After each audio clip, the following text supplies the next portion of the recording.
মাটা তো মরে গিয়ে বাইসে গেছে আর যত সব ঝামেলা আমার কাছে চাপায়। যেদিন তো আমার মা মারা গেছে সেদিন তো আমার বাবাও মারা গেছে। এই দুনিয়াতে আমার কেউ নাই, আমি এতিম। কিরে কে গেল? মহাজন বিতে দৌড় দিল কে? তাই তো কে গেল দেখতো কই গেল রে? ওই তো ওই চোর বাচ্চা চোর, ওঠ বাইরা। ভাই দাঁড়া দাঁড়া, কি হয়েছে বাবা? আঙ্কেল আমার খুব ক্ষুধা লাগছে, আমি 2 দিন ধরে ভাত খাই না, আমার কটা ভাত খাইবেন? কি কো কয়টা ভাত খাইবা? আসো আমার সাথে, আসো আয় আমার সাথে আয়, এদিকে আয়। বসো এখানে বসো। আয় রোহান। জি মহাজন। এদিকে আয়, ওরে 1 প্লেট ভাত দে। আচ্ছা দিতেছি। বসো বাবা, খাও। আচ্ছা আঙ্কেল। ভাই সিঙ্গারা দিব? হ্যাঁ সিঙ্গারা দাও। কি তরকারি দিমু? আঙ্কেল আমার কোনো তরকারি লাগবে না। আচ্ছা ঠিক আছে, কিছু লাগলে আমার ডাক দিও। আচ্ছা।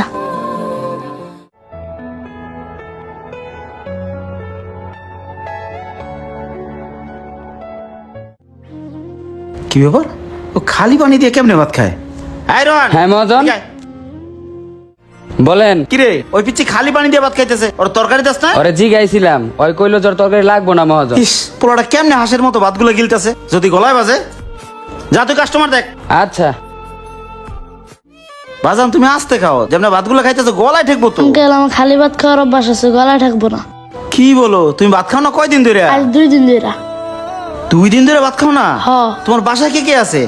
আমার বাপ মা আছে, মা আছে সৎ মা, আমার নিজের মা আগেই মারা গেছে। তুমি এখন মাত্র দৌড়ে আসলা কেন? বাসা থেকে পালাই আইছি। বাসা থেকে পালাই আসছো? কেন? আমার খিদা লাগলে আমার খাদ্য দেন, আমার বাপে অনেক মারে, এর লিগে আমি বাসাতে পালাই আইছি। তাহলে শুনেন। উফ, একটু পানি খেয়ে আসি। এই কই গেছিলি তুই? স্কুলে গেছিলাম আব্বা।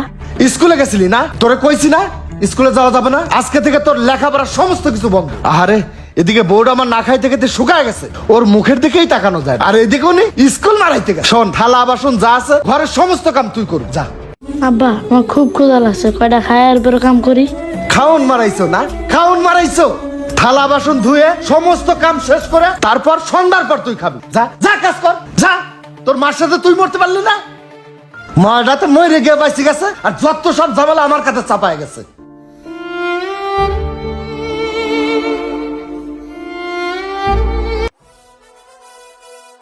এই এটা কি পরিষ্কার করছিস? গিলার সময় তো বাবা আরেকটু দাও, আরেকটু দাও। আর কামের বেলায় ভালো করে করতে পারো না? যেভাবে ময়লা পরিষ্কার করছিস তোর মা দেখলেই তো আমার সাথে চিল্লাইবো। ভালো করে পানি দিয়ে ডইলে ডইলে পরিষ্কার কর। আব্বা করতাছি। যা পরিষ্কার কর।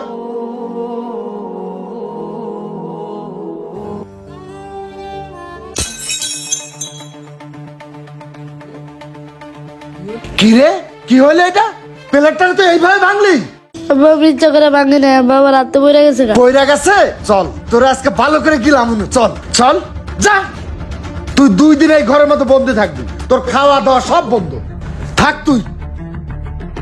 এই ওরে কেউ কোনো খাবার দেওয়া না, শালার পোলা।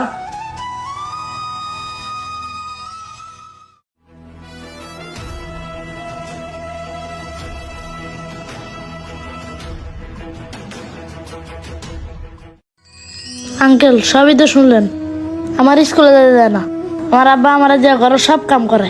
আঙ্কেল আমি ছোট মানুষ, আমি কি না খায় থাকতে পারি কোন? এটা আমার বাপেও বুঝে না, আমার সৎ মাও বুঝে না। আমার মা মারা যাওয়ার পর আমার বাপ বিয়া করছে 2 বছর হয়েছে। এই 2 বছর ধরে আমার পান্তা ভাত খাইতে দেয়। পান্তা ভাত খাইতে খাইতে আমার অভ্যাস হয়ে গেছে, ভাতে এখন আর আমার তরকারি লাগে না। কি বলো, দুনিয়াতে এরকম পাষাণ বাবা এখনো আছে? তোমার তো বাবা আছে, আমি আমার ছোটবেলায় বাবা মা কেউ রে পাই নাই। এদিমের মতো রাস্তায় করছি কটা ভাতের জন্য, কেউ 1 প্লেট খাওন দেয় না। এবারে মানুষের লাভ 30 টাকায় বড় হয়েছি। আমার ভালোবাসা কখনো পাই নাই। বাপ কি জিনিস, মা কি জিনিস আমি দেই নাই। তোর তো তাও বাবা আছে। শোন, তোর যখন ক্ষুধা লাগবে তুই আমার হোটেলে চলে যাবি, ঠিক আছে? পেট ভরে খাবি, তোর কোনো টাকা লাগবে না, ঠিক আছে? খাওয়া যান। এই ওর 1 প্লেট গরুর মাংস দে, খাও। মা মরা পোলাটা গেল কই? ওই তো আমার পোলা সাজিদ। কিরে ওই জায়গা ভাত খাইতেছে, টাকা কই? গরুর মাংস দিয়ে মজা করে খাও। আচ্ছা আঙ্কেল। কি রে চোরের বাচ্চা চোর, তুই এখানে এসে ভাত খাইতেছিস, টাকা কই পেলি? চল তোর আজকে বাসায় নিয়ে জনমের ভাত খাওয়ামু, চল। এই এই ভাই কিসে? দাঁড়ান, কি ব্যাপার আপনারা এইভাবে ধরে নিয়ে যাচ্ছেন কেন? দেখেন এটা আমার পারিবারিক ব্যাপার, আমার ছেলেরা আমি ধরে নিয়ে যাই না মাথায় করে নিয়ে যাই সেটা আমার। এই একদম চুপ, আমি ওখান থেকে বসে সব কথা শুনছি। আপনার তো বাপ না, বাপ নামের কলঙ্ক। বাবা, উনি তোমার কে হয়? ওই সারেন আঙ্কেল, ওনাকে আমি চিনি না, উনি আমার বাবা না।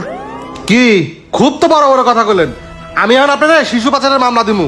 আঙ্কেল যেদিন তো আমার মা মারা গেছে, সেদিন তো আমার বাবা মারা গেছে, এই দুনিয়াতে আমার কেউ নাই, আমি এতিম। সেদিন তো আমার বাবা হইতো, তাহলে কি পারতো আমার এরকম করে না খায় রাখতে? সে আমার সৎ মার কথা শুনে কথায় কথায় আমার মারে। আমি ছোট মানুষ, আমি কি এত মার সহ্য করতে পারি? শুনেন, ওর কথাগুলো শুনে মনে হলো আপনি ওর বাবা। আপনাকে জন্ম দিতে পারেন, কিন্তু বাপ হওয়ার যোগ্যতা আপনি রাখেন না। বাবা, তুমি আমার সাথে চলো, তোমার ভরণ পোষণের সমস্ত দায়িত্ব আমি নিব। আজকে থেকে তুমি আমার কাছেই থাকবা। চলো, আসো। ভাই দাঁড়ান, বাবারে আমার প্রতি তোর এত অভিযোগ, তুই তো কখনো আগে আমাকে বলিসনি। বাবারে তোর উপর আমি অনেক অন্যায় অত্যাচার করছি, ওই মহিলার কথা শুনে। তুই চল আমার সাথে, আর কোনোদিন আমরা কেউ তোর গায়ে হাত তুলবো না বাবা, চল। ভাই আমি অনেক বড় ভুল করে ফেলেছি ভাই। আসলে ওর মা মারা যাওয়ার পরে আমি একটা বিয়ে করেছি তো, আর আমি ওই বউয়ের কথায় না জেনে না বুঝে আমি আমার এই এতিম বাচ্চাটার উপর অনেক অন্যায় অত্যাচার করেছি। আমাকে আপনারা ক্ষমা করে দেবেন ভাই। ভাই আমাকে একটা সুযোগ দেন, আমি কোনোদিন আমার ওই বউয়ের কথায় আমার এই এতিম বাচ্চার গায়ে হাত তুলবো না ভাই। আপনারা আমাকে ক্ষমা করে দিন, আমার সন্তানকে আজকের মতো আমি নিয়ে যাই ভাই ওনার একটা সুযোগ দেন। ফুটফুটে বাচ্চা, যার বাবা নাই সে একমাত্র বুঝে বাবা কি জিনিস। ওর তো বাবা আছে। যাও বাজান। আচ্ছা যাও বাবা। চলো বাবা। একটা সংসারে বিচ্ছেদ হলে বাবাও বিয়ে করে নেয়, মাও বিয়ে করে নেয়, আবার তারা সুখীও হয়, কিন্তু বিপাকে পড়ে যায় অবুঝ সন্তানটি। অথচ ওই সন্তানটির কোনো দোষ নাই। তাই সন্তানের প্রতি কেউ অবহেলা করবেন না। ভিডিওটি ভালো লাগে লাইক কমেন্ট শেয়ার দিয়ে পাশে থাকবেন। ধন্যবাদ।